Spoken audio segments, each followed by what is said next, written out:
sloth. You're gonna live with me now. Huh? Yeah, I'm gonna take care of you. Because I love you.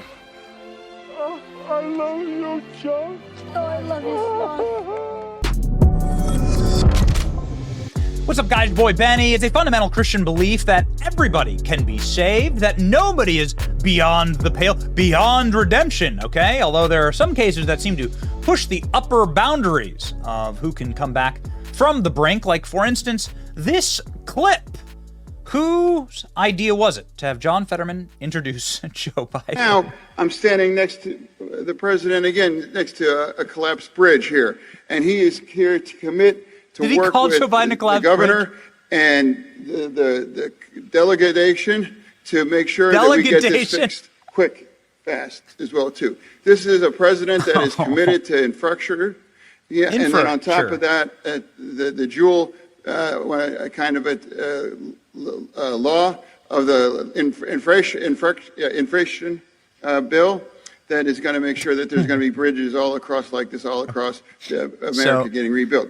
Okay, so this is a clip from right when Fetterman got into office.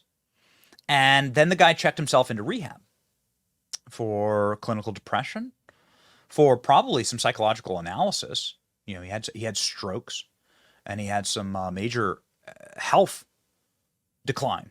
As he was running for office, many would argue that perhaps he lied on the campaign trail or had doctors lie about his health. And then he left the Senate for weeks on end while he sought treatment. And now I didn't really know what to make of that at the time. I thought it was very strange. And I saw clips like this, and I was like, geez, man, something really is truly wrong with him. He can't say the word infrastructure, right? Infrastructure. And he says he's standing next to Joe Biden, which is a collapsed bridge, which I guess I would agree with.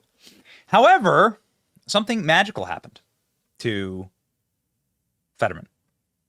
And it happened in the form of a Babylon Bee headline coming true, which is just completely and totally wild. Look at this Babylon Bee headline from after John Fetterman got out of treatment. Weird. Man becomes more conservative as he regains brain function.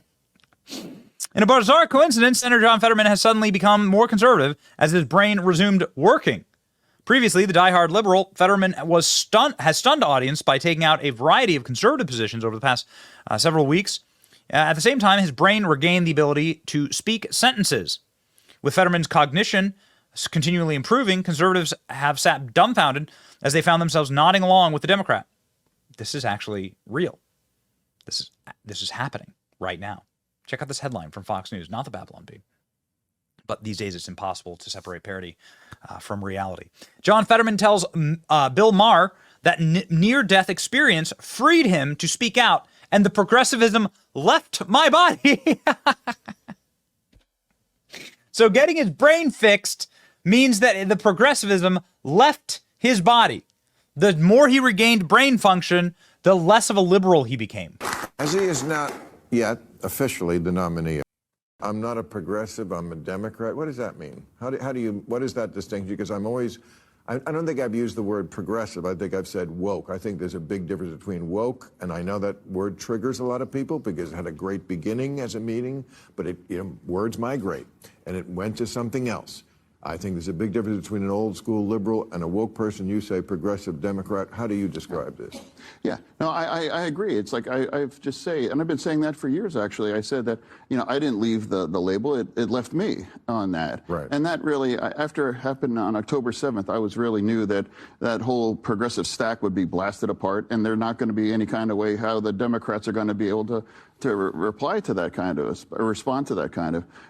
And I really decided early on that I believe that was going to be the right side with Israel throughout all of that.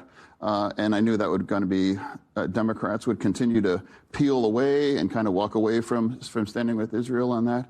But that's where I decided after. How do you explain that, if you can, that the people who consider themselves the most liberal have abandoned Israel, which was always a liberal darling, for the people who, terrorist organization, the people who outwardly say they want a genocide, who outwardly are the one side of this who was against the two-state solution. Somehow they wound up with them. Why do you think that is? And will this split the Democratic Party?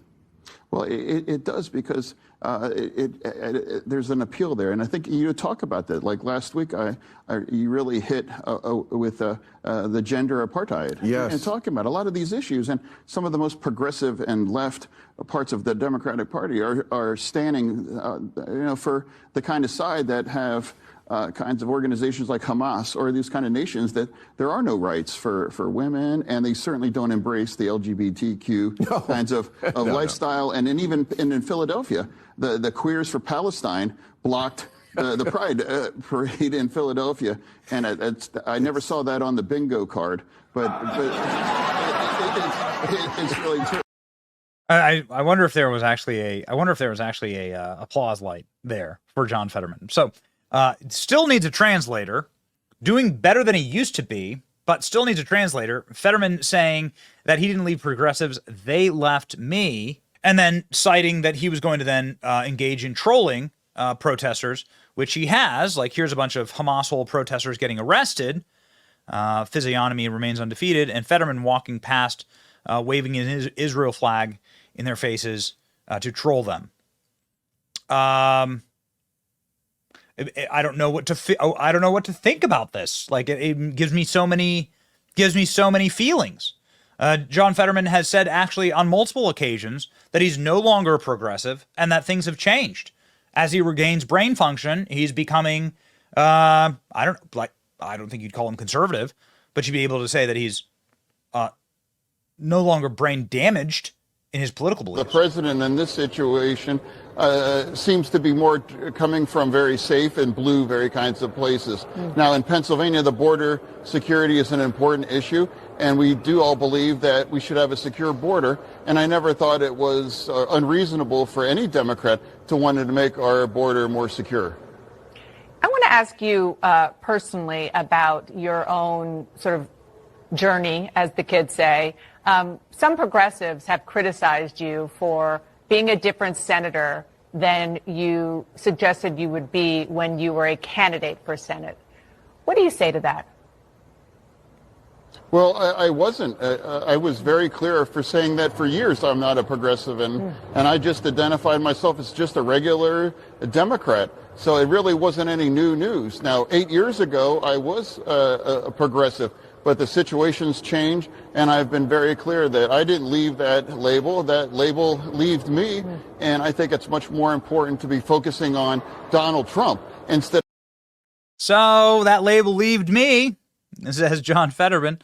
Still needs a bit of a speak and spell translator, but you get the gist. I guess you can sort of take a step back and say, wow, Babylon Bee was right. John Fetterman talking about securing our border. I don't understand why it's controversial to say we need a secure border. John Fetterman talking about how Bob Menendez needs to be put in prison, calling him a slime ball, saying he shouldn't be able to attend Senate meetings. It's pretty remarkable. It's become clear that Fetterman was never a Democrat. He was just depressed. Yeah. All right. John Fetterman giving Donald Trump some backhanded compliments, too, in this Bill Maher interview, saying that Donald Trump is a spectacular campaigner and that Democrats don't fear him enough. As he is not yet officially the nominee of the Democratic Party, is he really the best one for them to put forward?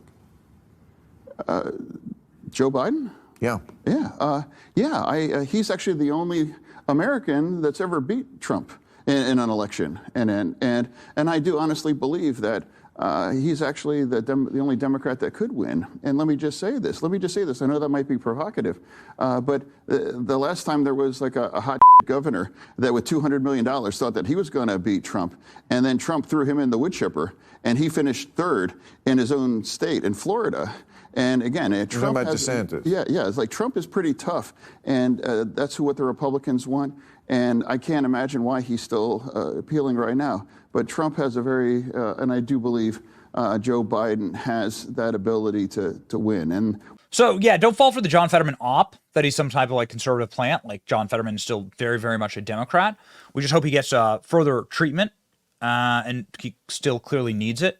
And the more psychological treatment he gets, the less progressive he becomes. So, I mean, who knows? Maybe with some electroshock therapy, you could, actually get yourself a Republican out of the state of Pennsylvania. John Fetterman was involved in a car crash in Maryland. It happened yesterday at around 8 a.m. He was driving a Chevy Traverse, and he hit the back of a Chevy Impala, and he was taken to the hospital, but non-life-threatening. He had bruised shoulder. He was released. So, yeah, head back into treatment, John, and make sure they do more psychological assessments on you, and keep that brain heading in the right direction, okay? Yeah, all right. Guess that's the best you can ask for these days. It's your boy, Benny. Like, share, and subscribe to make sure that your brain's working correctly. See ya.